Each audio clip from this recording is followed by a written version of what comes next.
Apple का एक और नया अपडेट iOS 18.4 रिलीज हो चुका है और इसमें 20 प्लस हिडन फीचर्स छुपे हुए हैं जो कि डेफिनेटली हर आईफोन यूजर को पता होने चाहिए। So let's get started. तो सबसे पहले फीचर्स की बात करें तो वो आप लोगों को ऐप स्टोर में देखने को मिल जाता है। ऐप स्टोर में फाइनली एक और नया ऑप्शन आ चुका है। यहाँ पर आप किसी भी एप्लीकेशन को पॉज भी कर सकते हैं और यहाँ पर इसको रिज्यूम कर सकते हैं। काफी टाइम से सभी लोगों को इंतजार था, फाइनली ये जो फीचर है वो यहाँ पर आ चुका है। इसके बाद यहाँ पर टोटल 7 न्यू iOS 18 के इमोजीज आप लोगों को देखने को मिल जाते हैं, जिसमें unhappy face, fingerprint, splatter, root vegetable, leafless tree, heart और सोल, कुछ इस तरह के जो न्यू इमोजी है वो देखने को मिल जाते हैं। नेक्स्ट अपडेट की बात करें तो वो आप लोगों को यहाँ पर कंट्रोल सेंटर में देखने को मिल जाता है। कंट्रोल सेंटर में आप चेक कर सकते हैं जो सेल्यूलर डेटा और वाईफाई है उसमें आपको लाइव ट्रैकिंग देखने को मिल जाता है। यानी कि जब भी आपका यहाँ पर जो नेटवर्क है वो कम होगा तो ऑटोमेटिकली आपके यहाँ पर जो डेटा का जो सिग्नल है वो भी यहाँ पर कम हो जाएगा। वैसे ही आपका यहाँ पर वाईफाई है वो भी अब लाइव डेटा यहाँ पर ट्रैक करके आप लोगों को दिखाएगा। इसके बाद कंट्रोल सेंटर में ही आपको 2-3 और नए यूआई चेंजेस देखने को मिल जाते हैं। ये ब्राइटनेस और जो वॉल्यूम स्लाइडर है उसमें भी आपको एनिमेशन चेंज हुआ देखने को मिल जाता है। यहाँ पर आप देख सकते हैं जो एनिमेशन है वो चेंज होता है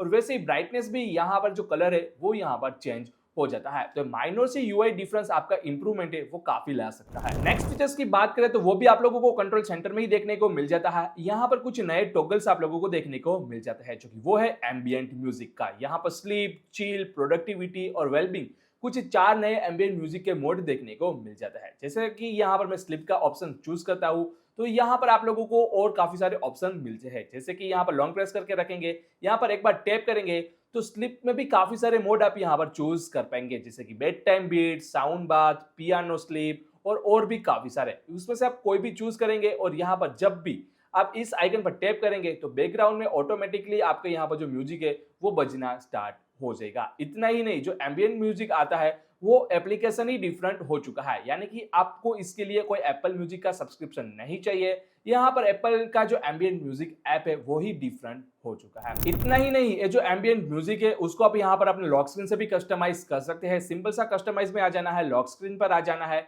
और यहाँ पर जो बॉटम पर आपको आइकन देखने को मिल जाता है इसको सबसे पहले रिमूव कर देना है। फिर प्लस बटन पर टैप करना है तो आपको एम्बिएंट म्यूजिक का वही सेम टॉगल देखने को मिल जाता है। यहाँ पर टैप करके आप जो भी मोड चूज करना चाहते हैं उसको सिलेक्ट कर दीजिए। फिर यहाँ पर आप डन बटन पर टैप कर देंगे तो आपका ये जो एम्बिएंट म्यूजिक है वो आप यहाँ पर लॉक स्क्रीन से भी आप एक्सेस कर सकते हैं। सिंपल सा यहाँ पर लॉन्ग प्रेस करेंगे तो आपका म्यूजिक स्टार्ट हो जाएगा और फिर से लॉन्ग प्रेस करेंगे तो स्टॉप हो जाएगा। डेफिनेटली काफी वर्थ इट है, एक बार जरूर ट्राई करना। नेक्स्ट फीचर्स की बात करें तो वो आप लोगों को फोटोशॉप में देखने को मिल जाता है। यहाँ पर जो यूटिलिटीज एंड मीडिया टाइप्स है उसको भी आप अब रीअरेंज कर सकते हैं। यहाँ पर एडिट्स में आ जाना है और आपको जो मर्जी ऑर्डर रखना है उसको आप चूज करेंगे, फिर डन बटन पर टैप कर देंगे तो आपका यहाँ पर जो अरेंजमेंट है वो यहाँ पर रीअरेंज हो जाएगा और कुछ इस तरह से आप इसको भी कस्टमाइज कर सकते हैं। यहाँ पर फोटोशॉप में एक और नया अपडेट देखने को मिल जाता है, वो है आपके एल्बम में। एल्बम में पहले कुछ इस तरह का लिस्ट व्यू आप लोगों को देखने को मिलता था, बट फाइनली एप्पल ने iOS 18.4 में इस मोड को चेंज करके की फोटो कर दिया है और कुछ इस तरह से आप लोगों को यहाँ पर जो एल्बम की फाइल है वो देखने को मिल जाती है, जो कि काफी प्रीमियम लुक है वो आप लोगों को प्रोवाइड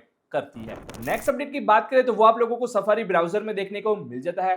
शायद आपने नोटिस किया हो या ना किया हो, आपका जो सफारी है वो अब रिसेंट सर्च भी यहाँ पर आप लोगों को शो करता है। जितना भी आपने सर्चेस किया वो सारा सफारी के यहाँ पर टैब पर ही शो करेगा। एक गूगल सर्चेस नहीं है, ये सफारी सर्चेस है। तो ऑटोमेटिकली सफारी आपका जो भी डेटा है वो यहाँ पर कलेक्ट करेगा और इसको आप क्लियर करना चाहते हैं तो यहाँ से क्लियर भी कर सकते हैं। आप नहीं चाहते कोई भी आपका सर्च हिस्ट्री चेक करे तो उसको भी आप टर्न ऑफ कर सकते हैं। सिंपल सा आप लोगों को सेटिंग्स में आ जाना है, एप्स में आ जाना है, यहाँ पर सफारी ऐप को ओपन करना है और यहाँ पर आप लोगों को एक ऑप्शन देखने को मिल जाता है, वो है show recent searches. Definitely turn on होगा, इसको आप लोगों को टर्न ऑफ कर देना है। इसे टर्न ऑफ करने के बाद आपका सर्च हिस्ट्री है वो सेव नहीं होगा। नेक्स्ट अपडेट की बात करें तो आप स्क्रीन पर चेकआउट कर सकते हैं। फाइनली काफी सारे रीजन में गूगल मैप और गूगल ट्रांसलेटर का जो सपोर्ट है एज अ डिफॉल्ट ऐप आप लोगों को देखने को मिल जाता है। यानी कि कोई भी आपको व्हाट्सएप में लिंक शेयर करता है, कोई एंड्रॉइड यूजर आपको लिंक शेयर करता है मैप का, तो उस पर टैप करेंगे तो डायरेक्टली वो रिडायरेक्ट कर जाएगा गूगल का डिफॉल्ट मैप ऐप पर। अभी इंडिया में देखने को नहीं मिला है, बट हो सकता है आने वाले अपडेट में हम लोगों को भी देखने को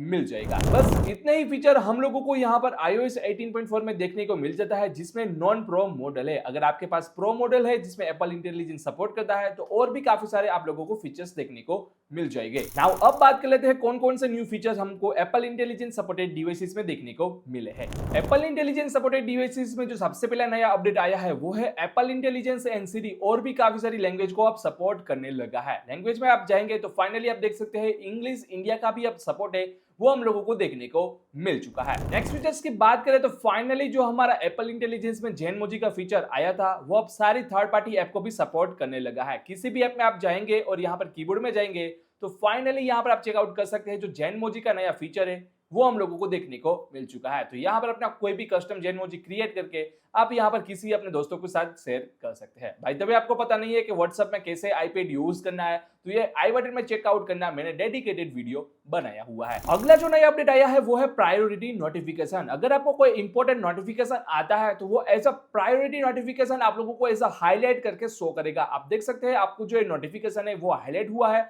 अगर आप इसको ओपन करेंगे, क्लोज करेंगे तो आप लोगों का जो प्रायोरिटी नोटिफिकेशन है वो टॉप प्रायोरिटी रहेगा। इसके नीचे ही जो बाकी की नोटिफिकेशन आएगी वो आप लोगों को शो करेगी। तो definitely one of the best feature है। इसको कैसे अनेबल करना है, सेटिंग्स में आप लोगों को आ जाना है, यहाँ पर जाना है आप लोगों को नोटिफिकेशंस में। नोटिफिकेशन के अंदर आप लोगों को प्रायोरिटी नोटिफिकेशन देखने को मिल जाता है जिसको टर्न ऑन कर लेना है। यहाँ पर आप इंडिविजुअल चूज कर पाएंगे किसका नोटिफिकेशन आप लोगों को चाहिए, किसका नहीं। तो इसको आप यहाँ पर सिलेक्ट करेंगे तो ये प्रायोरिटी नोटिफिकेशन में कंसीडर किया जाएगा। So that's it for today's video guys. I hope आप लोगों को आज का वीडियो पसंद आया होगा और ऐसे ही वीडियो देखने के लिए आप हमारी यूट्यूब चैनल टेक रस को सब्सक्राइब करना मत भूलना।